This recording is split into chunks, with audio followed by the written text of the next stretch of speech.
Hello and welcome to the news at 7 on Human Rights Radio 101.1 FM Abuja. My name is Oikeke Igado Kure. The headlines this hour.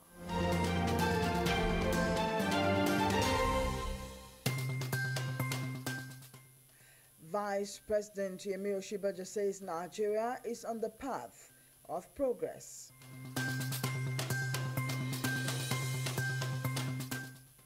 Five killed, 13 injured in Maiduguri blast. And in sports, Team Nigeria set for 2018 Commonwealth Games in Australia.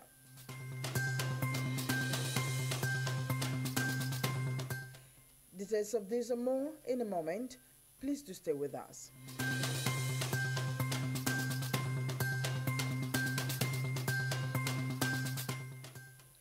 And now the news in full. Vice President Yemi Osinbajo on Sunday assured Nigerians that the country is already moving out of its challenges under the leadership of President Muhammadu Buhari. Osinbajo gave the assurance in an interview with a State House correspondent after joining Christians for a service marking this year's Easter at the Aso Villa, Abuja. He said Nigeria was already on the path to prosperity and abundance.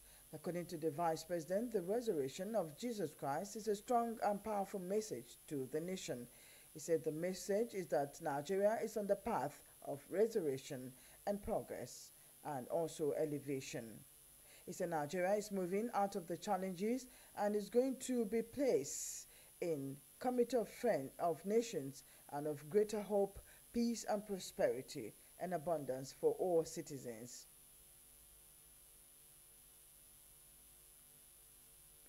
As the rift between the National Assembly and the Executive over Ajaokuta Steel Company status continues, some people have said the project is too huge to be abandoned. While the House of Representatives approved the report of the bill seeking to establish a fund for the completion of the steel company, the Executive thinks otherwise. Minister of Mines and Steel Development, Kayode Fayemi, said government had concluded that concession was the way to go for the company as it would not spend a kobo on it. Talking about benefits, jobs. I will mention to you that Nigeria Bureau of Statistics released the statistics towards the end of last year that Nigeria has unprecedented youth unemployment of 31.1. When Ajaokuta comes on board, it is not just the youth that will be employed. Women will be employed. Direct employment, indirect employment. At that time, we can go and sign Continental Free Trade Area. We will be the one supplying steel for the entire continent of Africa. So if Nigeria gets this correctly, by bringing the Russia to complete what they've started and manage it with them before you start talking about concession. And if you consider what is not completed, maybe an Indian company that has been managing it will keep managing, and they will manage to the point that some companies that Nigeria is importing from, those companies, they form cartel and they will be paying the piper. And guess what? Whoso pays the piper dictates the tone. The year they inaugurate Ajaokuta Steel, it gives room for employment to the masses. Now, the government themselves were the one handling that project. Where is that money that the government cannot complete a project and they are looking for privatizations? You are not telling me in Ajaokuta Steel project, individual has money more than the federal government? Privatizing Ajaokuta to individual, to me, is rubbish because it's still going back to the same system. Take, for instance, when we said Ghana must leave this country years back. They left. But today, Ghana is better than Nigeria, and we call ourselves giant of Africa. So what makes us giant? And the money voted for Ajaokuta Steel Company, see the same National House of Assembly, they will still use Biro to split it. Half will go to that place, half will come to their pocket, and nobody asks questions. No steel industry, no industrialization. So the benefits still stand that if Ajaokuta is finally working, Nigeria will be rest assured that we are on our way to development in all sectors, because all the farm inputs that we are looking, the iron that will be the source to have a tractor Nigeria made will be there. And at the same time, all the technological breakthrough that the Asian tigers use as an advantage, we have the premise now. This industry is a gigantic factor in employment creation, especially the skilled workers. Most of our engineers that are being graduated from polytechnics and university, electrical engineers, mechanical engineers, they will have something to offer at the steel industry as well as subsidiaries of the industry. The Ajaokuta Steel Company plant, which has reached 98% completion, needs up to $500 million to complete the remaining 2%. Successful governments have continuously pushed huge funds into the project that have remained uncompleted for decades now. Kaduna State government has vowed to go ahead with its request to the World Bank for a $350 million loan, despite the decision by the Senate that the Nigerian government should not guarantee the facility.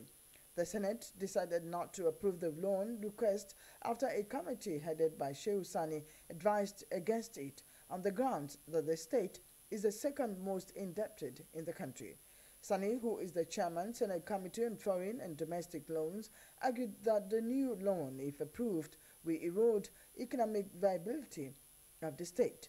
Kaduna State Commissioner for Finance, Suleiman Abdul Kwari, in Kaduna the weekend said the excuse given on the floor of the Senate as to the size of the state's loan was baseless. Kwari said it was apparent the lawmakers had put their personal frustrations above the right of the people of that state. Nigerians have called on President Muhammadu Buhari not to delay in efforts to rescue the only Dapchi girl remaining in captivity. The senator representing Yobe East in the National Assembly, Bukar Ibrahim, has said very serious negotiations are ongoing to ensure the release of Leah Shabiru.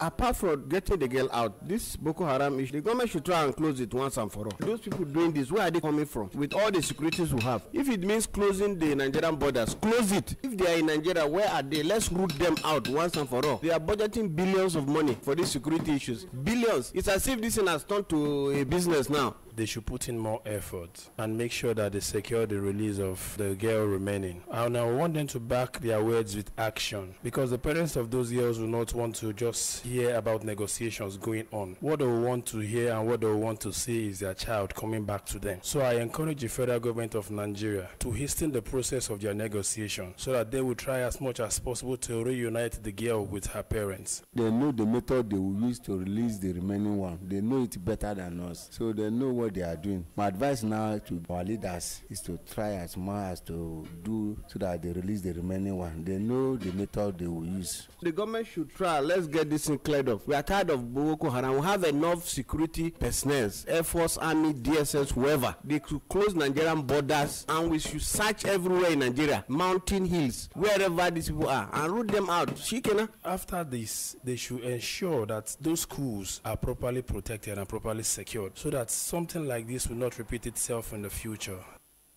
Liao is one of the schoolgirls abducted from Dapchi, Yobe State by Boko Haram insurgents on February 19. The insurgents later returned all the girls apart from 5 who died but held on to Leah Shabiru. Leah was said to have refused to renounce her Christian faith, hence her captors kept her.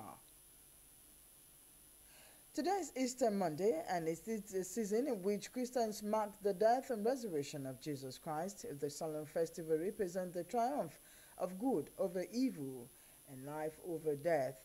It is a time to show love, forgiveness, compassion, and renewed hope in the grace of God. Some people spoke to our correspondents on the celebration this year. As we dey alive now, we supposed to thank God, even though money no dey. But the one way pass money, now God give us. As they protect us, we dey see food eat. Then our children, they no see. We dey thank God every day by day. But money, we know say Nigeria go good later by the grace of God. God go help us repair Nigeria. Our leaders, God go enter their mind. God go help them to repair Nigeria. We know say Nigeria go good later. So money go come. We are grateful to God. We have seen it all to the glory of God. But the only thing is that the usual hive that accompanied the festivities this year was so low, because the turnout of the traveling people exiting the city center of Abuja is so slow.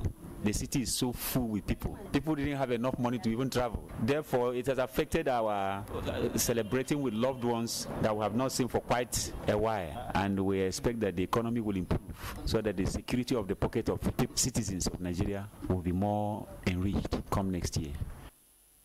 As Christians around the world celebrate Easter, many have urged Nigerians to emulate the virtues of love and sacrifice which Jesus Christ exhibited while dying on the cross.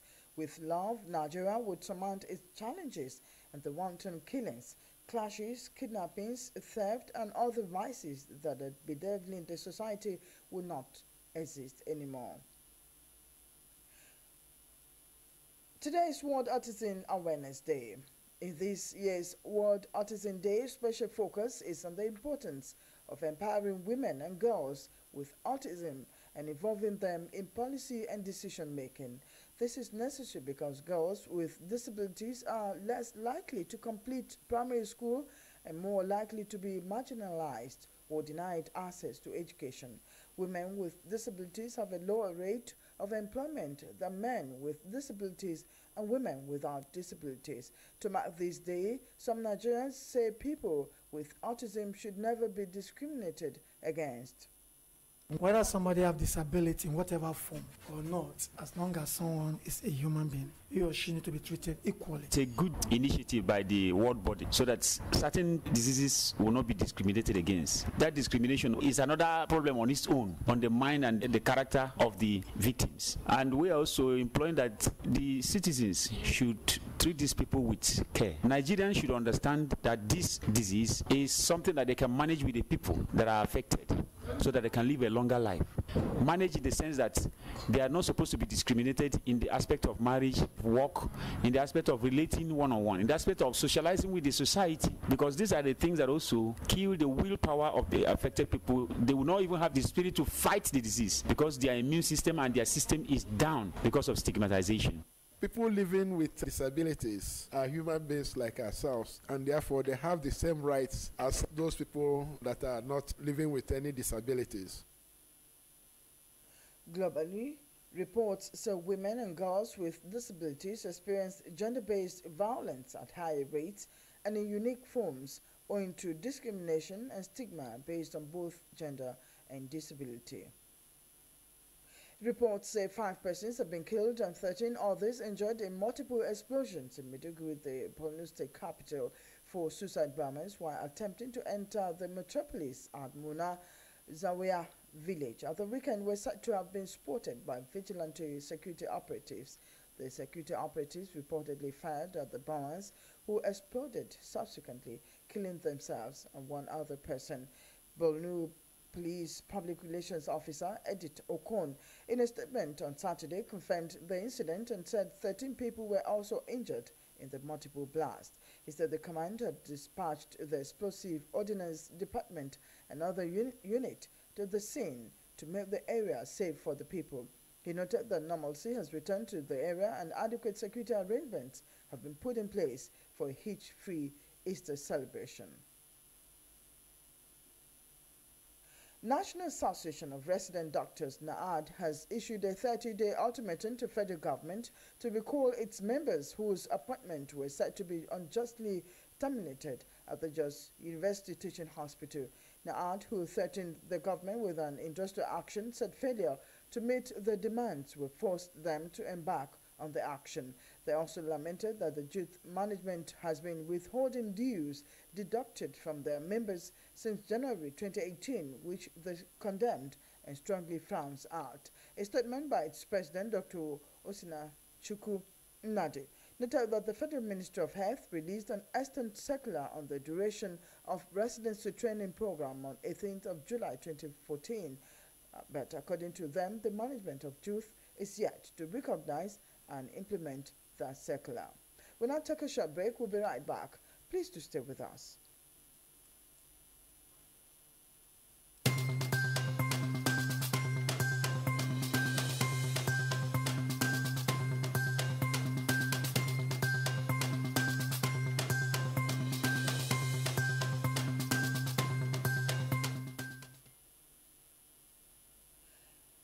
We go straight to the Sports Center. After several months of preparations, Team Nigeria is set to fly the country's flag with confidence at the 2018 Commonwealth Games in Queensland, Gold Coast, Australia from Wednesday, April 4 to 15.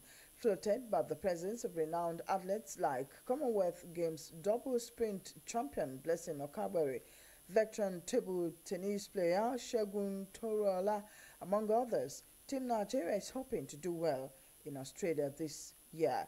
The Commonwealth Games is an international multi-sport event involving athletes from the 53 members of Commonwealth of Nations, formerly known as the British Commonwealth, who were once colonies under the British Empire. The Games were modeled after the Olympic Games and aimed at bringing together the member states in the spirit of unification. Nigeria finished 8th in the 2014 edition of the Commonwealth Games in Glasgow, Scotland, and we aim to better that record by the time curtains fall on the Gold Coast Games in Australia this year. That's the news. We would like to thank you for tuning in, but before we go, we'd like to remind you that Vice President Yemi Osinbajo says Nigeria is on the path of restoration and progress.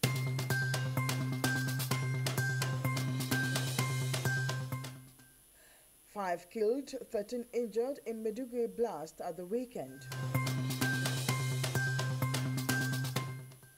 And in sports, Team Nigeria set for 2018 Commonwealth Games in Australia. Thank you for listening. My name is Oikike Igado Kure.